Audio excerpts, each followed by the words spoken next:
Good morning everyone. चलिए देख लेते हैं मूलांक 8 वालों के लिए जून का महीना कैसा जाना वाला है। ठीक है, चलिए मूलांक 8 फोकस। मूलांक 8 के लिए करियर के पॉइंट ऑफ व्यू से देखूं तो थोड़ा सा यहाँ पर कुछ रुकावटें नज़र आ रही हैं।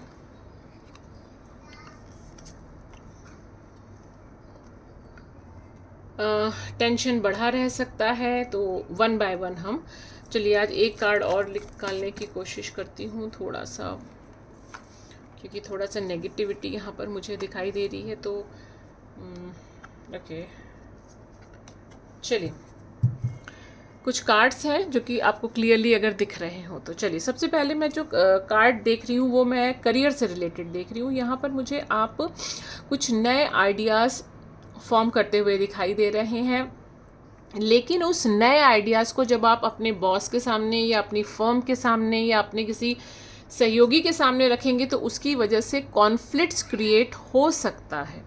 तो यहाँ पर वो कॉन्फ्लिक्ट्स क्यों क्रिएट हो सकता है, क्योंकि कहीं ना कहीं आपने जो प्रोजेक्ट या आपने जो बात रखी है उसमें फाइनेंशियल डिसिप्लिन नहीं दिखाई दे रहा है। वहाँ पर मतलब यहाँ पर ये दिखाई दे रहा है कि जो भी आपके अंदर जो भी एक नया आइडिया आया है उसमें फाइनेंस जो है वो गड़बड़ाया हुआ है। तो लोगों के साथ, आपके बॉस के साथ या आपके पार्टनर के साथ, बिजनेस पार्टनर की बात करूँ, वहाँ पर जो सिचुएशन है वो कॉन्फ्लिक्ट्स क्रिएट होता हुआ मुझे यहाँ पर दिखाई दे रहा है। ठीक है, सेकंड जो है कार्ड, वो कार्ड शो कर रहा है आपके फाइनेंस को। तो यहाँ पर मुझे ऐसा लग रहा है कि आपने शायद कहीं पर भी सैलरी मिलने में या सैलरी रिलीज़ होने में या कहीं आपने इन्वेस्ट किया हुआ है या कुछ भी, कहीं पर भी मुझे यहाँ पर पैसा फंसता हुआ दिखाई दे रहा है। ऐसा लग रहा है स्टक्ड हो गया है, पैसा मिलेगा ज़रूर नो डाउट,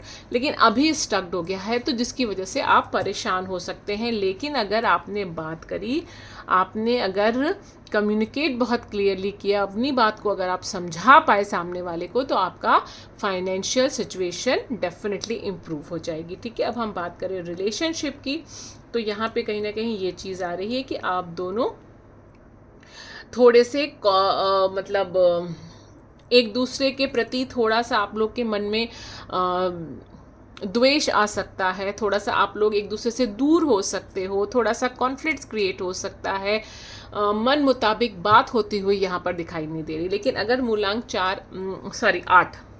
8 अगर आप हैं और आपको ये बात पता है, तो मेरे कार्ड्स आपसे ये भी कह रहे हैं कि आप सरेंडर कर दीजिए। आप अपने पार्टनर की बातों को में सिर्फ हाँ से हाँ मिला लीजिए, कह दीजिए कि जो तुम कह रहे हो या जो तुम कह रही हो बिल्कुल सही है, ओके है, कोई इशू नहीं है। बाद में उस बात के नेगेटिव और पॉजिटिव एस्पेक्ट्स को उनके सामने रखिए, बट उस पर्टिकुलर टाइम पीरियड में आप उनकी बात पे हाँ बोल दीजिए। तो जो कॉन्फ्लिक्ट्स क्रिएट हो सकते हैं वो नहीं होंगे। कई बार हम उसी समय सिचुएशन को ठीक करने की कोशिश करते हैं, जो कि ओवरऑल जो चीज़ें होती हैं वो कहीं ना कहीं गड़बड़ा जाती हैं। तो बेहतर यही है कि उस समय हाँ ठीक है, बहुत अच्छा है, सही आपने कहा या सही कह रही हैं आप, इस तरह से चीज़ों को आप एंड कर दीजिए। और उसके बाद जब सही मौका आए, जब लगे कि now situation is under control, तो हम उस समय अपनी बात को रख सकते हैं और आपके पार्टनर आपकी बात ज़रूर मानेंगे। ठीक है, अगर मैं हेल्थ के पॉइंट ऑफ व्यू से देखूँ तो टेंशन्स बहुत क्रिएट होती हुई दिखाई दे रही है। तो जब भी टेंशन क्रिएट होती है ना, खुद को पैम्पर करना चाहिए, खुद के साथ टाइम स्पेंड करना चाहिए। तो अगर टेंशन क्रिएट हो रही है, यहाँ पर लग रहा है कि करियर के फ्रंट पे अगर इश्यूज़ आ रहे हैं या रिलेशनशिप के फ्रंट पे इश्यूज़ आ रहे हैं, तो टेंशन तो होगी, सर में दर्द रह सकता है, जिसको माइग्रेन है उसको माइग्रेन का भी इम्पैक्ट उसको दिख सकता है। ठीक है, तो यहाँ पर ये सब चीज़ें मुझे दिखाई दे रही, ब्रेन स्टॉर्मिंग बहुत ज़्यादा होती हुई दिखाई दे रही।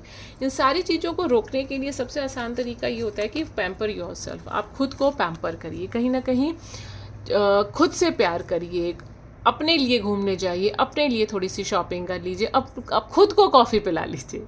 तो ये थी मूलांक 8 वालों के लिए रीडिंग। अगर रीडिंग पसंद आए तो इसको क्लेम करना ना भूलें, और अभी तक मेरे चैनल को सब्सक्राइब नहीं किया है तो प्लीज़ सब्सक्राइब कर लीजिए, क्योंकि लाइव का नोटिफिकेशन आप तक नहीं पहुंच पाता है। Thank you very much.